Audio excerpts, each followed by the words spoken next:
अस्सलामुअलैकुम my YouTube family, क्या हाल चाल है। उम्मीद है आप सब खैरियत से होंगे। आज मैं अपनी किचन में बना रही थी मसूर की दाल चावल, तो मैंने कहा चलें आपके साथ भी शेयर करते हैं। तो ये मैंने ली है साबुत मसूर की दाल। ये मैंने 1 पाव ली है, यानी कि 250 ग्राम। और ये मैंने लिए हैं 500 ग्राम चावल हैं, यानी कि आधा किलो मैंने ये चावल लिए हैं। ये बासमती राइस हैं। तो मैं इसको मसूर की दाल को मैं 10 से 15 मिनट के लिए इसे वॉश करने के बाद इसको मैं सोक करने के लिए रख दूँगी। और इसी तरह मैं चावल भी थोड़ी देर के लिए इसको वॉश करके इसको मैं सोक करने के लिए रख दूँगी। ये आप देख सकते हैं कि ये दाल सोक हो चुकी है और ये बहुत ही अच्छी दिखने और ज़्यादा ये फूल गई है, यानी कि इसे इतना रेस्ट मिल गया है इसे पानी में कि ये अच्छी तरह से इसने पानी को अपने अंदर एब्जॉर्ब भी कर लिया है और ये बहुत अच्छी फूल गई है। अब मैं इस पानी को डिस्कार्ड कर दूंगी और इससे डबल पानी में मैं इसे कुकर में डालकर पकाऊंगी। ये आप पानी देख लें, मैंने इसमें ऑलमोस्ट डबल ही पानी रखा है और मैंने कुकर में, और ये दाल डाल दी इसके अंदर। ये मैंने इसमें दाल डाल दी है। साथ ही मैं इसके अंदर ये देखें, ये 1 टेबल स्पून ये लहसुन अदरक है जो मैं इसमें डाल रही हूँ। और साथ ही इसके अंदर जो है ये नमक मिर्च और हल्दी है। बस इसमें बहुत ज़्यादा मसाले नहीं जाएंगे। ये देखें आपके सामने ही है। 1/2 टी-स्पून हल्दी है और 1 टेबल स्पून जो है ये हमारे पास है रेड चिली, और 1.5 टीस्पून हमारे पास नमक है। ये मैं इसमें डाल दूँगी। मसाले तो हम अपने टेस्ट के हिसाब से कम या ज़्यादा कर सकते हैं, तो आप भी कर लीजिएगा।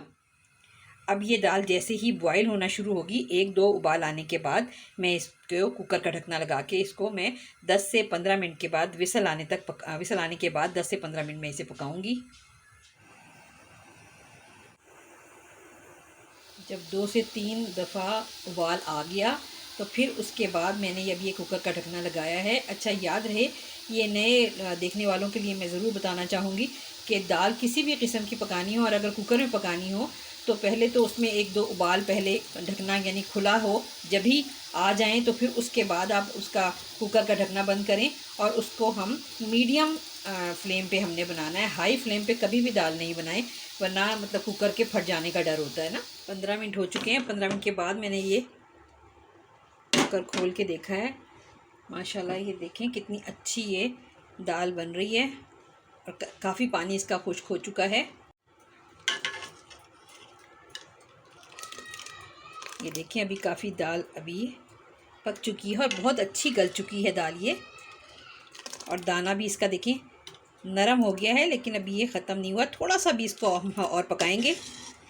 ये आप देख सकते हैं ये कितना पानी था यहाँ तक और ये कितना पका है। और दाल जो है ये बहुत ज़्यादा अच्छे तरीके से पक चुकी है, जिस तरह की मुझे दाल चाहिए थी, कि ना बहुत ज़्यादा पतली और ना बहुत ज़्यादा गाढ़ी। ये देखिए माशाल्लाह से ये बहुत अच्छी दाल तैयार हो गई है। अब इस स्टेज पर आके बस हम इसको अब बघार लगाएंगे और इसमें सबसे पहले मैं इसमें हरी मिर्चें डाल दूँगी। ये देखिए मैं इसमें हरी मिर्चें डाल रही हूँ। बस हम बघार की तैयारी कर लेते हैं। अच्छा, बघार के लिए दालों में अगर बघार के लिए घी इस्तेमाल किया जाए तो दालों का जो टेस्ट है ना वो बहुत अच्छा होता है।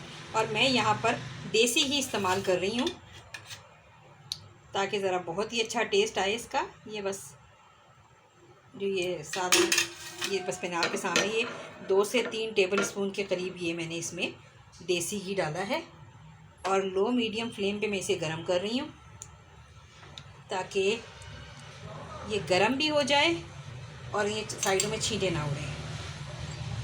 अब ये देखें मैं इसके अंदर ये 1 टेबल स्पून के करीब ये लहसुन है कटा हुआ, ये मैंने डाल दिया इसमें।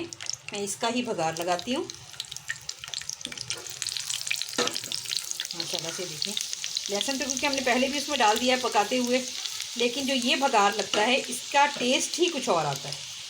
अच्छा, बघार लगाते हुए मैंने इसके अंदर जैसे ही मेरा लहसुन फ्राई हुआ था तो साथ ही मैंने 1 टेबल स्पून ज़ीरा डाल दिया था, लेकिन मेरा कैमरा उसे कैप्चर नहीं कर सका, तो मैं आपको बता रही हूँ। और इसमें अब ये बस एंड में मैं इसमें थोड़ा सा ये गरम मसाला डाल रही हूँ और बस ये हमारी जो है ये मसूर की दाल तैयार है। बघार लगाने के बाद अब ये आप ज़रा देखें दाल की थिकनेस चेक करें, देखें कितनी मज़ेदार है। ये देखें दाना इसका कुछ गला बहुत ज़्यादा गला हुआ है, लेकिन ये देखें उसकी शक्ल भी बरकरार है, लेकिन दाना बहुत ही अच्छा गला हुआ है। और ये देखें इसके अंदर एक इसका टेक्सचर देखें कितना प्यारा आया है। फटाफट से राइस की तैयारी कर लेते हैं। तो देखें ये मैं इसमें ऑयल लेती हूँ। मैं इसमें ज़ीरा राइस बनाती हूँ इस दाल के साथ में हमेशा। अब आप ये देख सकते हैं कि मैं इसके अंदर मैं डालूँगी, ये देखें ज़ीरा मैंने डाल दिया। ये देखिए अब ये जैसे ही ज़ीरा फ्राई होने की तरफ आया तो इसके अंदर मैं ये सिर्फ चंद मसाले डाल दूँगी। इसमें एक ये इलायची है, इसका मैंने थोड़ा सा इसका मुंह खोल दिया है। 2 ये सिनेमन स्टिक हैं और 3 ये लौंगे, और ये चंद आप देख सकते हैं काली मिर्चें हैं। ये मैं टेस्ट के लिए डालती हूँ इसके अंदर, और इससे टेस्ट बड़ा अच्छा आ जाता है ना चावलों का। अब मैं इसमें पानी डाल रही हूँ।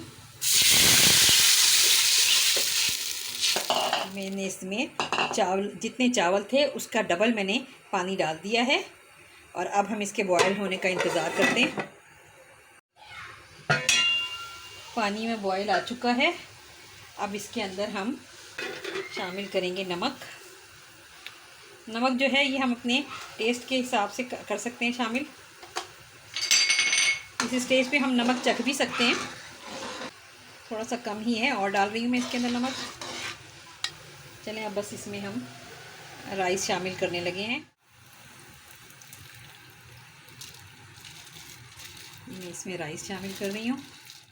ये आप देख लें मैंने इसमें राइस शामिल कर दिए हैं। अब इसे हम ढक के पकाएंगे बॉयल आने तक। ये देख लें ये चावल बहुत अच्छे पक रहे हैं। अब इस स्टेज पर हम नमक भी अपना टेस्ट कर सकते हैं। चलिए थोड़ा सा टेस्ट करके देख ही लेते हैं। बिल्कुल परफेक्ट नमक है इसमें। अब हम इसे ढक के, माशाल्लाह से ये हमारे चावल रेडी हो गए हैं। अब बस मैं आपको सर्व करके दिखाती हूँ। ये मैंने सर्विंग बोल में निकाल दिया है, और आप यहाँ देख सकते हैं कि कितने अच्छे ये मसूर की दाल चावल बहुत अच्छे बने हैं। अगर आपको मेरी ये आज की रेसिपी मसूर की दाल चावल पसंद आए हों तो आप मेरे चैनल को सब्सक्राइब करें, लाइक करें, शेयर करें। मिलती हूँ फिर किसी और अच्छी रेसिपी के साथ। अल्लाह हाफिज़।